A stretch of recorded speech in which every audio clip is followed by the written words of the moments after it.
आज जो युवा विस्थापित संघर्ष समिति के द्वारा जो बड़कागांव प्रखंड मुख्यालय में जो तालाबंदी आप लोग किए हैं, इसका क्या उद्देश्य है, कुछ बताइए।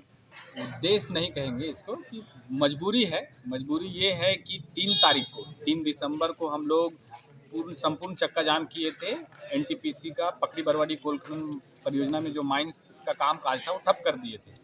उसमें सीओ साहब मजिस्ट्रेट के तौर पर पहुंचते हैं और कहते हैं कि हम 7 से 10 दिनों के अंदर त्रिपक्षीय वार्ता करवाएंगे। त्रिपक्षीय वार्ता मीन्स जिला के अधिकारी रहेंगे, डीसी साहब, एनटीपीसी के अधिकारी और हमारे युवा विस्थापित संघर्ष समिति के जो प्रतिनिधि रहेंगे वो रहेंगे। लेकिन आज 1 महीना हो गया, 1 महीना 3 दिन हो गया। आज सर की तरफ से पहल तो किया गया लेकिन जिला की तरफ से कोई पहल नहीं किया गया। बस उसी को लेकर हम लोग यहाँ आए कि सर हजूर मेरा बात सुन लीजिए, नहीं तो हम लोग यहीं बैठे रहेंगे। तो क्या आज कुछ बात हुई है अंचलाधिकारी महोदय से? सर ने कहा है कि कल हम लेटर बना के भेज दिए हैं डीसी को, एसडीओ को और एसी को। अब वहाँ से हम लोग इंतजार कर रहे हैं कि लेटर निकले।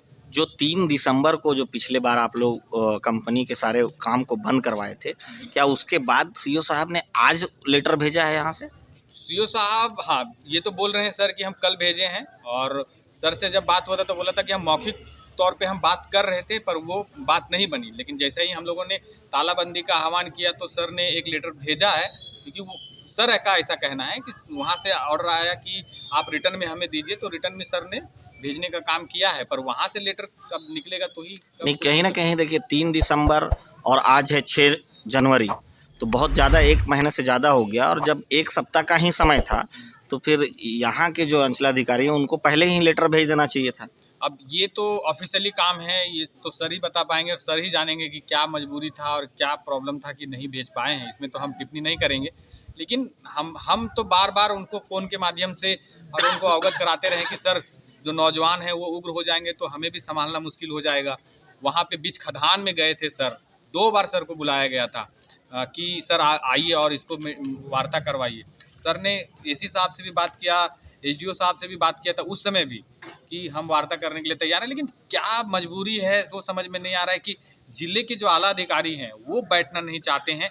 ये सबसे बड़ी विडम्बना है, क्योंकि अगर हम हाईकोर्ट भी जाते हैं तो हाईकोर्ट पहले कहेगा कि आप जिला अधिकारी से ये चीज़ को बात किए हैं, तो हम क्या जवाब देंगे? जिला अधिकारी अगर नहीं सक्षम है तो लिख के दे दे कि हम कट ऑफ डेट में बैठने के लिए तैयार नहीं है, हमसे नहीं होगा। अच्छा, हाईकोर्ट चले जाएंगे। अच्छा, वैसे जो पीछे आपका जो लगा हुआ है, देखिए क्योंकि ये प्रखंड सा अंचल कार्यालय बड़कागांव हजारीबाग है, लेकिन आपने ये नया नाम इसमें दे दिया है एनटीपीसी का कार्यालय। इसका क्या उद्देश्य है? क्या इस एनटीपीसी का काम इस कार्यालय से रात हो, दिन हो, बरसात हो, गर्मी हो, जाड़ा हो, तुरंत हो जाता है। कोई आम आदमी या फिर अगर हम लोग रैयत यहाँ पर अगर आएंगे आप काम करवाने के लिए, तो रैयतों का काम आप देख ही रहे हैं। सीओ साहब ने तो लिख के दिया था कि हम 7 दिन में वार्ता करवाएंगे, हुआ नहीं हुआ ना। तो इसके चलते अगर अब नहीं हो रहा है वार्ता तो ये एनटीपीसी का ऑफिस ना हुआ। अरे ऐसे भी एनटीपीसी का काम सबसे तेजी से यहीं से होता है।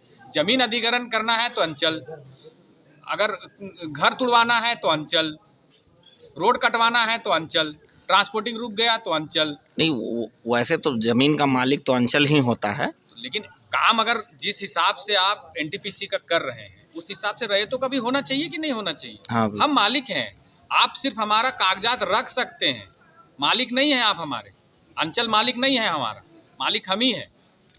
वैसे आपका लोगों का क्या डिमांड है वो बता दीजिए। हम सिर्फ त्रिपक्षीय वार्ता चाहते हैं। डीसी साहब बैठे, एनटीपीसी के अधिकारी बैठेंगे और हम लोग बैठेंगे।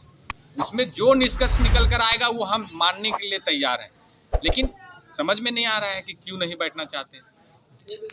ये जो आप लोगों का आज जो तालाबंदी का जो कार्यक्रम है ये कब तक चलता रहेगा?